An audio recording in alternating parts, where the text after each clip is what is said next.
strange? No costumes, no... Well, as long as they're not taking any pictures, I don't feel strange. No. No, but from all the footage and everything else that we see...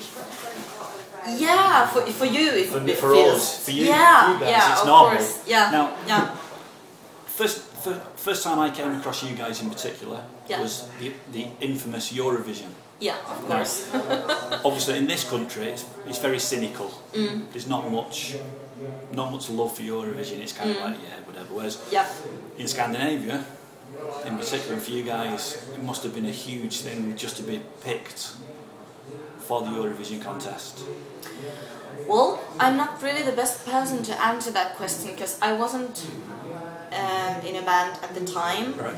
But what I've heard from the guys, it wasn't like really much the purpose to succeed in the Eurovision competition. It's kind of a, well, guys were asked to participate and accidentally. Yeah, I mean it's skyrocketed Lordi as the band into public domain.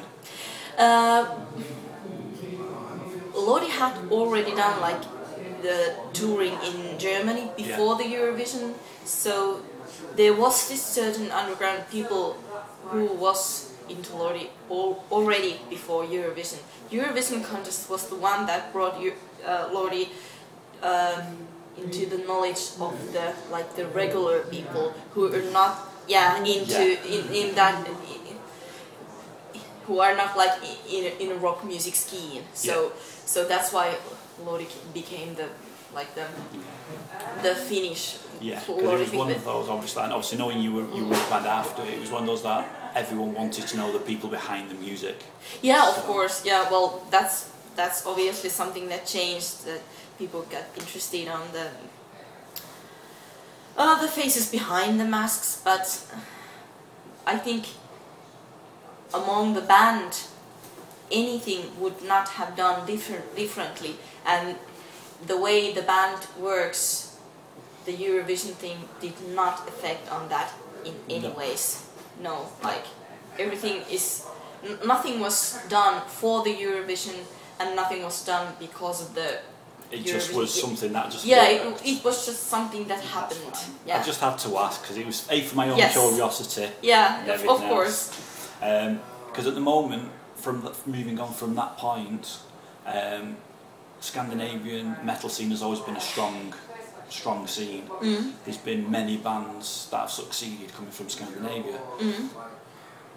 At the moment, there's always this talk about the money's gone out of the music and everything else. Have you seen a change on that aspect, or do you think that the music scene is still as strong as it ever was? Well, in my point of view, it's very strong. Like in Finland, metal music has become, it's the pop music in Finland, because it's the one that the popular, how would I describe it? What most people listen. Yeah. In my point of view, it's more popular in Finland than the actual pop music. That's more like underground to listen to something like. So the metal is the normality. Yeah, metal, and especially, well, what I would say at this point is that Lordi is not exactly metal music. It's hard rock, which also is it makes a big difference. I was going to say I was going to ask that question because I always find that press label bands in so many genres and subgenres, whereas we like to say if it's good music, it's good music, irrespective. Yeah, that's true. Yeah. And you hear that a lot of bands. I mean, I interviewed Audrey Horn last week from Norway, and I've interviewed Foddy Pagan from Finland and they all say the same, that it's rock music irrespective, whether you're metal, thrash metal, hard rock, whatever. It's all the same sort of music. But in a way, unfortunately, with the characters in Lordi, especially like the ones in Gwar, very similar sort of feel. It's you get the assumption because it's played at like the hard rock pace that not many people appreciate, they would put you into the metal genre just because it's the shock horror. Yeah, yeah. Well, that's true. And if you like, if you don't, if you're not into that scheme, it's the same. Of course it is. Yeah, for the people who doesn't really like look at the band from the musical point of view, just how it looks and stuff like that. But I think it's very important to make a difference between metal and hard rock, because the metal scene, if you're especially talking about the Finnish metal scene, it has like, I think, a totally different audience than Lordi has. But, yeah, it's just difficult knowing the way the press go about things, especially in different countries. I understand. Yeah. Even though I am press, I like to get to know the bands, not the music. Yeah. Because if you understand where they come from, you get to know more of where they're going, the music. Because I did an interview with Arthur Brown, as in The Crazy World of Arthur Brown, who taught me a lot about progressive music. Yeah. And it taught me how to appreciate other styles, because obviously you've got like metalcore, hardcore, thrash metal, all those. And for me, it's good music if I like it. Yeah. Well, but now I can sit and listen to the albums and pick out specifics, so I can pick out the slight changes of the genre and what they were meaning by it. But obviously, to most press, the majority of press that are aware of Lordi as an entity aren't from the rock or metal genre. They're used to the pop culture, which is completely different. Yeah, that's true. A completely different thing. When did you officially join the band? Well, it was during last summer when the previous keyboard player, Ava, well, I'm not actually sure when she announced about her decision of leaving the band, but it was like early summer last year when the band actually started to work for the searching the new keyboardist. And I cannot actually remember the exact date when we like shaked hands and but it was towards the end of the summer after that. Yeah, so during the summer, decision, and my first thing with the band was fly to Nashville and play an album. So that was wow. Yeah. Now, I'm not going to go too much about before them, but obviously with the costumes and the masks and everything else and the concept behind the band itself, when you were doing the rehearsals for the band, I assume it was just you as you. Of course. And then how did it come about for the character and you fitting in with the band? Was that your decision, or was it something that everyone had a creative input from? There's always like if there's like new members in a band, for example, there's always a new character. So the character is the strong part of your personality in a way. When you're on stage, there's no me on stage, there's the character on stage, but I bring the character there, so it's my personality. It's just in you a way in a different persona. Yes, exactly. Like I said, the character, it still represents you. Exactly. It's kind of the anti-you, the villain or the hero aspect. Because that makes the difference, that it's not like a role you play. Because if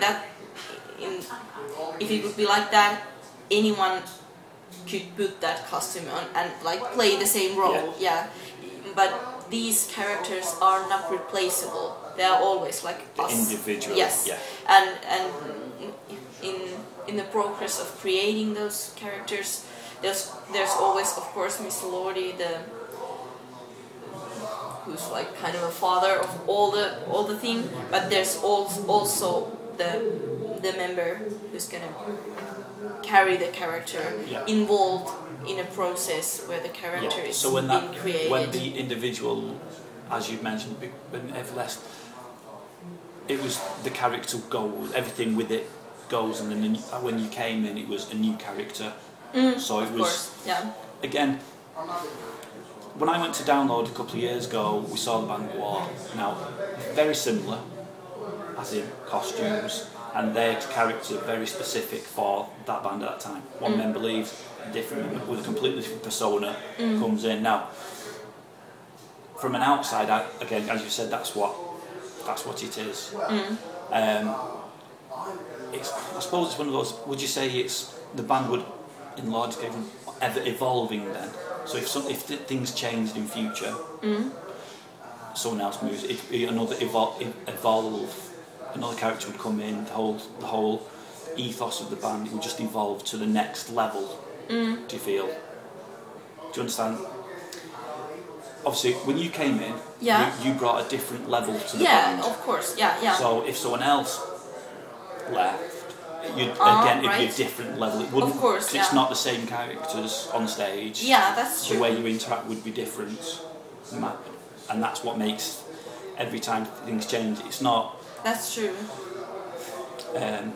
Some bands, when one member leaves, another band comes in. There's no change. Yeah, that's true. Yeah, and of course, with Lordi, there's always like Mr. Lordi. If Mr. Lordi would disappear, there wouldn't be Lordi anymore. Yeah. In my point of view. So of course there are always these characters that are the kind of a building stone. How do you call it? I would put it.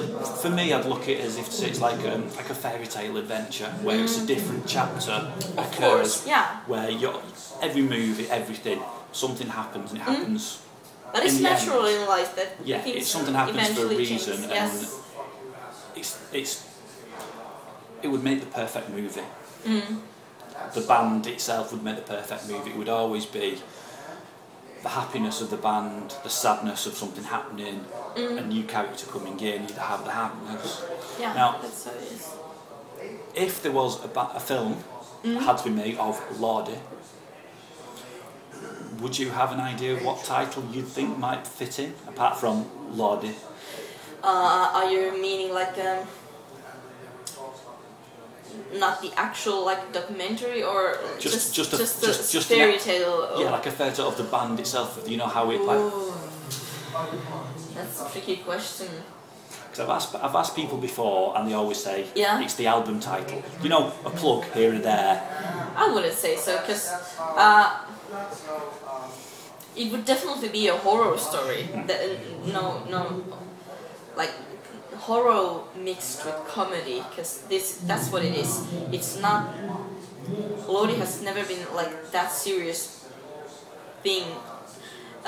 What comes to being frightening, because there are some bands that also uses, for example, some special effects, makeups and stuff to look more scary, to be taken more seriously. Yeah. Lordi has this monster thing, Lordi has this horror thing, but there's also a lot of humor. It's very tongue-in-cheek, very ironic. Yeah, yes. So it's never like bad thing if someone laughs in our during our show.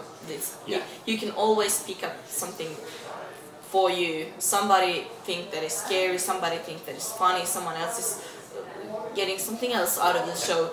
So that's something that definitely would be included in a movie too. The different kind of like the different emotions. Yes. Do you like seeing the different reactions from different people? Yes, exactly. Because different people obviously, like I say, react differently. Yeah, of course. Now they might not necessarily mean the reaction they're showing, because it's like everything. If you're watching a film, spontaneous. You don't think so. Is that what I'm following? Yeah. For you guys, knowing what comes next in the show, and then seeing the reaction, someone like say someone's laughing, someone it must give you such a nice energy. Yeah, it is, and it's something that all the different kind of reactions gives us the energy. Like you see the diehard fans seeing all the lyrics, and then you see someone who has never heard of Lordi before seeing the characters on stage and getting something out of that. Wow. And that's something that it's a nice feel. Yeah, it is. All the reactions are like good ones. With the album, the new album, was that already pre-written before you joined the band, or have you had an influence over? Well, basically all the songs were already composed before I joined the band. So, but of course, during the recording, there's always something that you've put your own little stamp on. Always things that keep changing, and there's always your own instrument that you play in your way. So of course that brings. You just see, because obviously being so new to Lordi itself, it's, some might say it would have been the wrong time to come in because everything was written for the album, but there's never a good time. Well, there has always been Mr. Lordi who does the composing. So in that matters, it was a perfect time to join the band because the recording was just about to start. So that's the way I had my chance to put your stamp. Yeah, to put my stamp on there, because I had a possibility to do the keyboards in my way. And that's what would have happened anyway, even though it would have been a year ago. The compositions are still done, it's just your specific. Yes, yes. So on the new album, which track would be your favourite? Schizo. And the reasons for that would be? Well, it's fucking good song. It's as simple it's not as that. It's not meant as a finish, because obviously everyone in every band looks at things differently. Of course, but that's a song that gives me the feeling that this rocks. With the extensive back catalogue from the Lordi collection, is there the extensive back catalogue with the amount of albums that have gone before and everything? Right. Is there any song that you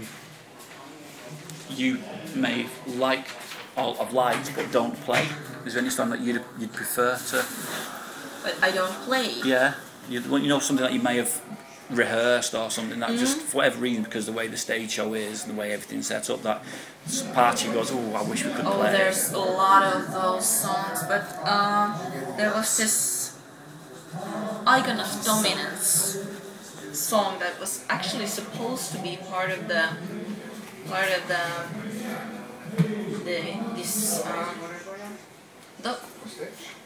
playlist we have, but the reason why I like it so much, it has a lot of keyboard pianos, and that would have been something very nice to play for me, especially. I answered that one. Icon of Dominance. Yeah. That's fine. Like I say, I get myself into trouble because I just ask what comes into my head. Yeah, and sorry for my English, because I'm always looking down thinking who's going to shout at me. Thanks. Doing my best. Yeah. The way that has the tour been going well? Yes. Very well. Very well. Because is it just, it's not a specific UK tour that you're doing. It's European. It's all Europe. It's all Europe. Yeah. We started from Germany, and then there was Italy, Spain. We also did a few gigs in, for example, in Switzerland, Holland, Belgium. So you've been everywhere else before you've come here. Yeah, and Ireland, and then come to UK. So after the UK shows, is that the end of the tour, or is? Yes, unfortunately, yes. Oh well. I have no rush to go home. No. I'm sure you're enjoying every minute of it, because it must be nice. Every second. Every crowd's different. Every country's different. Yes. They all like different expressions for the different songs. All the venues are different. There's always like a new experience for us. Even though we do the same set every night, but it's every time it's a new experience, and you've never had a similar night. Yeah. That was going to be one question which you preempted me, which I'll ask anyway, because the set list is so tight because of the stage show. Yeah. Has it ever changed on the tour? Well, it does. We have this particular set list, but of course there are, for example, venues that does not have, for example, enough space to do everything we have planned to. For example, what comes to the show point of view. So that's why we sometimes have to cut some songs out. Right. Or, of course, there's some time schedule issues sometimes that we have to make the set shorter. But the basic frames of the set is always the same. It just obviously depends on the venue. Yeah, of course. And everything else, unfortunately. Yeah. So once the tour's over, unfortunately, and you do head back home. Is it a nice sit back, relax for a few months, or what's the next plan for the band? Well, we actually at the same week we arrive home.